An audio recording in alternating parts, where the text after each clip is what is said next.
أعوذ بالله من الشيطان الرجيم. بسم الله الرحمن الرحيم. فلما فصل طالوت بالجنود قال إن الله مبتليكم بنهر فمن شرب منه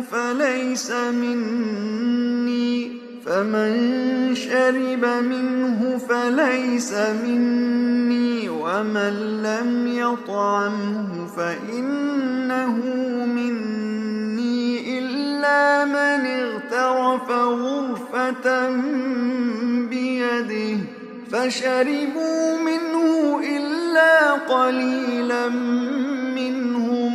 فلما جاوزه هو والذين آمنوا معه قالوا لا طاقة لنا اليوم بجالوت وجنوده. قال الذين يظنون أنهم ملاقو الله كم من فئة قليلة غلبت فئة كثيرة بإذن الله والله مع الصابرين. ولما برزوا لجالوت وجنوده قالوا ربنا أفرغ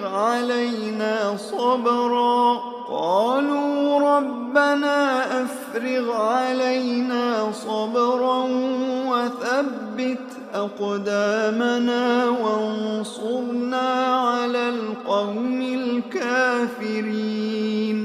فهزموهم بإذن الله وقتل داود جالوت وآتاه الله الملك والحكمة وعلمه مما يشاء.